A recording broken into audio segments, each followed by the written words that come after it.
When we talk about political systems, it's difficult to determine what the common types are. After all, many political systems are similar or have similar roots.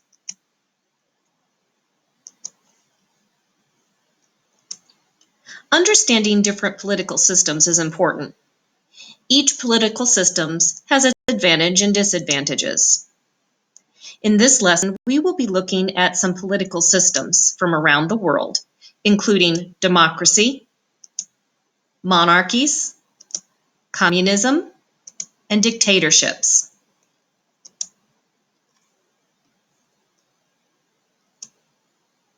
We often hear the United States referred to as a democracy. A democracy, in a more traditional sense, is a political system that allows for each individual to participate. There are two types of democracies, a direct democracy and a representative democracy.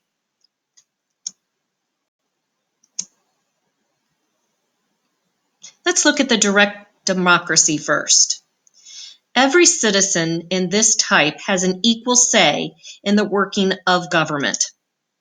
Citizens just show up at a meeting and then directly participate in the governing process. A rare example of this is in Switzerland, where citizens have more power than a representative democracy.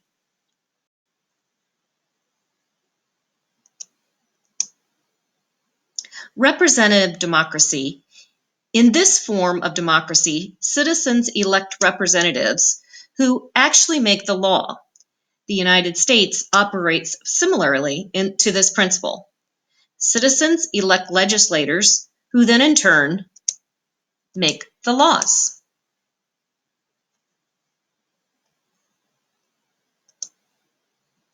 The Constitution of the United States established three branches of our democracy: the executive, the legislative, and the judicial. Let's watch a TED Ed talk to get a better understanding of how these three branches work.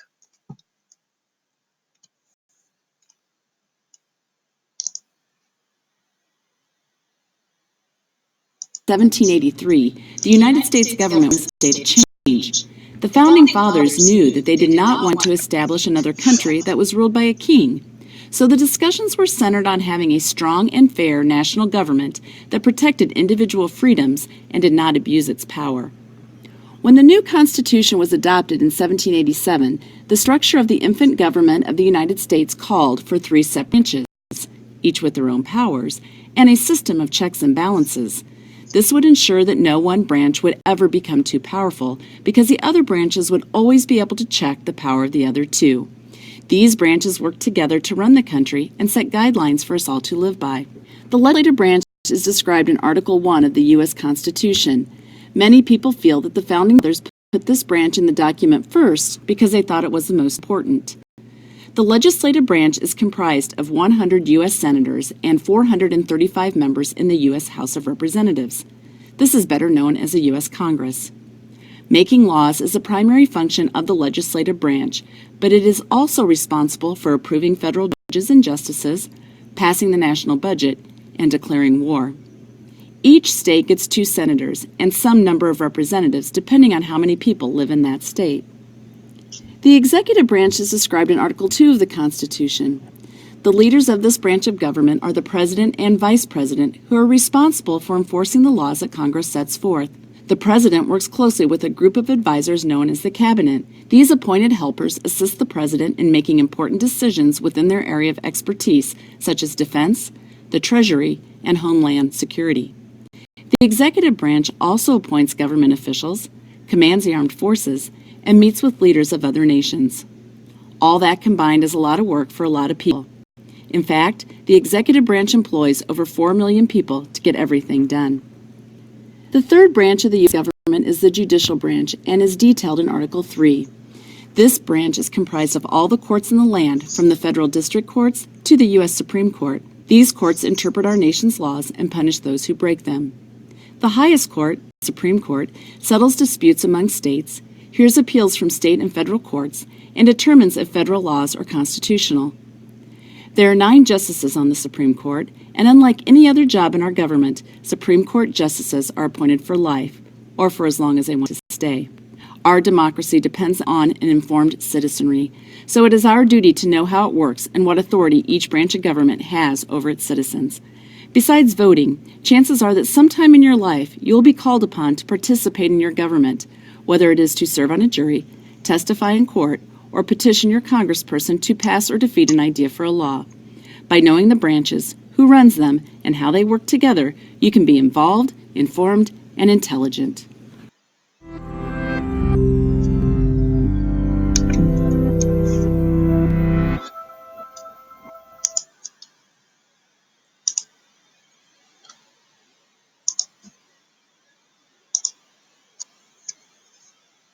So that video gave you an overview of the whole picture. So now let's break it down a little bit so you can understand the preciseness of it. So the executive branch, let's look at this under the representative form of democracy. In our democracy, it has the elected president. So we're looking at the executive branch. The president is the head of the executive branch. It is the branch with the most employees because it operates, implements, and enforces all the laws created by the legislative branch.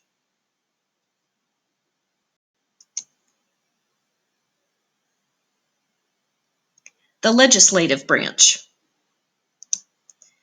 This part of our democracy is made up of the Senate and the House of Representatives.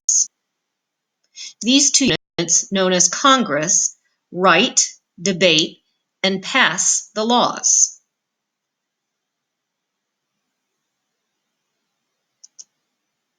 And finally, the judicial branch. This branch interprets the laws and administers justice. The Supreme Court is part of this branch.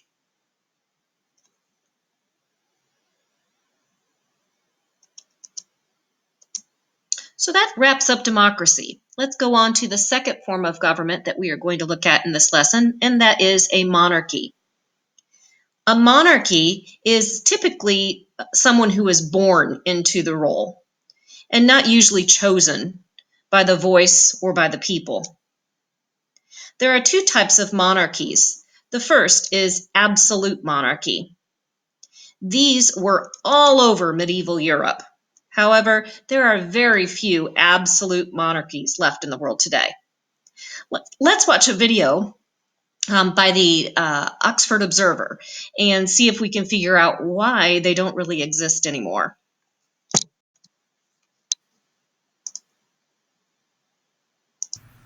So today we're going to be talking a little bit about absolute monarchies and how they work. Even though almost every government in the world used to be an absolute monarchy, there's actually only very few left around the world today. So once upon a time, there's a faraway land, let's call it Classrumia. It was ruled by a king, and we'll call him Karl for fun. Karl's in charge of the kingdom of Classrumia, and he rather liked it. No one really told him what to do, and if he wanted to celebrate a holiday or punish someone or go to war, no one could argue with him. This is mainly because Karl and all of his subjects, the people living in Classrumia, believed that Karl's right to rule came straight from God himself. This is called the divine right of kings. We say divine because his authority and power came from God, and right because everyone believed he was born to be king and that no one could take that away from him. Now Classrumia started to grow because people liked Karl as a ruler and decided they wanted to live under his rule. Unfortunately, Karl could no longer spend all day long running his kingdom and needed help, so he knighted some of his favorite subjects and then gave them small areas of land they could rule over themselves. Even though they were in charge of their little areas, or we call them fiefdoms, Karl was still the top dog and all of the power rested in him. Any small problems that came up throughout the day could be handled by the people who worked for him, but he still had the last say. The bigger Classrumia got, the more people Karl had to hire to run his kingdom for him. When Karl started to get old and resigned from being king, his oldest son, Karl II, took over. Everyone in Classrumia accepted him as king because of the divine right of kings. Basically, because he was Karl's son, everyone thought he was born to be king just like his dad. Okay, now it's time for some discussion questions. Number 1, do you think So did you figure out why they don't really exist today? The absolute monarchies. They just really don't exist today. For obvious reasons. I mean, if you were the king or queen, that'd be great. But if you weren't, that wouldn't be so much fun, I would think.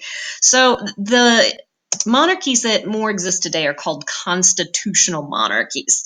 That's the second type of monarchy. It's much more common today. In this type of monarchy, the ruler is the head of state, but a constitution limits the power, and others make the laws. The UK, Denmark, Spain, and Sweden are examples of constitutional monarchies.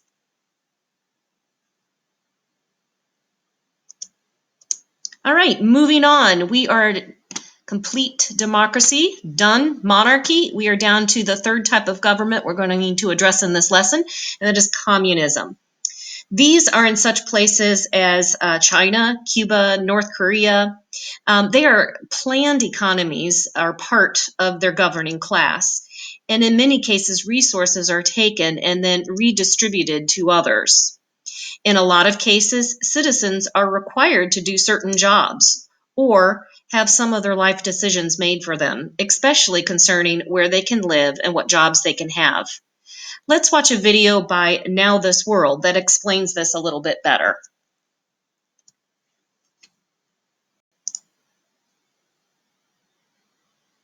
As diplomatic relations between Cuba and the United States improve, we want to look at the political philosophy behind the long-embargoed nation. Cuba is one of the last communist dictatorships left in the world, and since extreme anti-communist sentiments in the mid-20th century, the philosophy has been a regular fixture in political discussions. So we wanted to know, what exactly is communism? Well, there are a number of overlapping philosophies and socioeconomic systems that can be described as communist in nature. But in the most basic sense, communism is when all manufacturing or means of production are equally owned by all the members of a state. The intended result is to eliminate the capitalist-inspired class system where one class does all the work and the other gets all the money. Although similar ideas have existed both naturally and intentionally since the dawn of time, the most common form of communism comes from the work of German philosophers Karl Marx and Friedrich Engels, in what is today known as Marxism.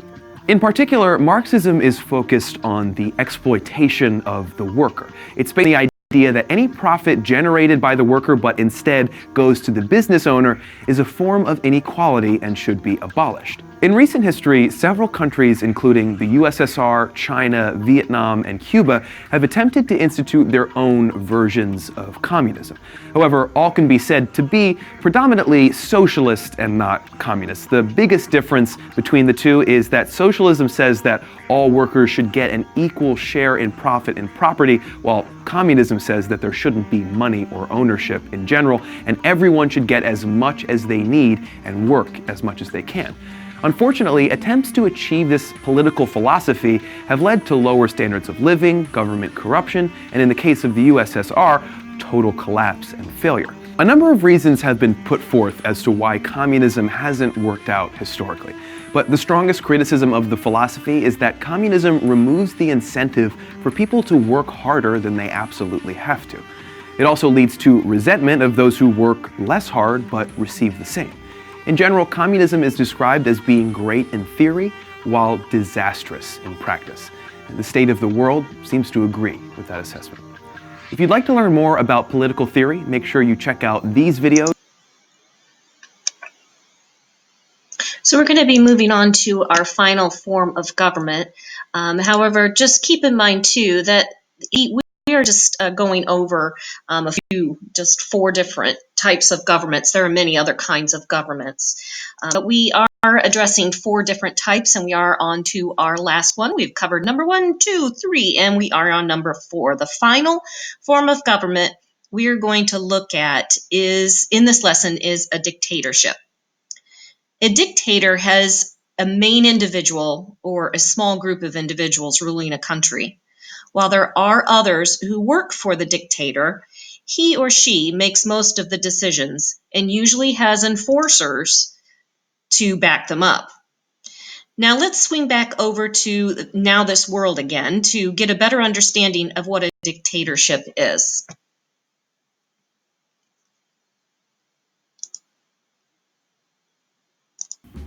North Korea's constitution describes its government as an independent socialist state. However, many other sources, including the CIA World Factbook, list North Korea as a one-man dictatorship. So what is a dictatorship, and how many countries are still run by dictators? A dictatorship is a form of authoritarian government in which complete power over the people and state is held by one person or political entity. The word is often used interchangeably with terms like tyranny, monarchy, totalitarianism, autocracy, despotism, and even sometimes with words like republic and democracy. For example, North Korea's full title is the Democratic People's Republic of North Korea. Modern dictatorships hardly ever refer to themselves as such. Often they will assume the mask of a democracy, complete with phony elections, in order to give legitimacy to their rule. Just look at the recent elections in Zimbabwe and Syria, for example. Once in power, dictators protect their station with military action, restrictions on personal freedoms, propaganda, and even state-sponsored terrorism. Hallmark signs of an authoritarian regime include state-controlled media, rampant corruption and cronyism, and a sizable gap between the wealthy elite and the poor. Often, the loose term of dictatorship is applied to any country where civil liberties are suppressed, and all the power is concentrated on one leader or single political unit. How many of these dictatorships exist in the world? It's hard to say. The majority of national governments operate on a spectrum between constitutional democracies like the United States and complete dictatorships like North Korea. There are many nations that fall in between. However, the Economist Intelligence Unit estimates that as of 2014, 52 countries are ruled by authoritarian regimes. Places like China, Cuba, Russia, Syria, and Zimbabwe are on this list, and there are many more. Unfortunately, dictatorships grew stronger in 2014, according to a watchdog organization, Freedom House. Their report, released in 2015, notes that more than half of the world's countries are considered partly free or not free, and there was an overall decline in global political rights and civil liberties last year. However, there are also studies that show most people want a government with democratic values. In the future, trends towards globalization, higher education, and a growing middle class may be the key to eliminating authoritarian governments once and for all. If you want to know who's really calling the shots in North Korea, check out this video from our friends at AJ+. He's not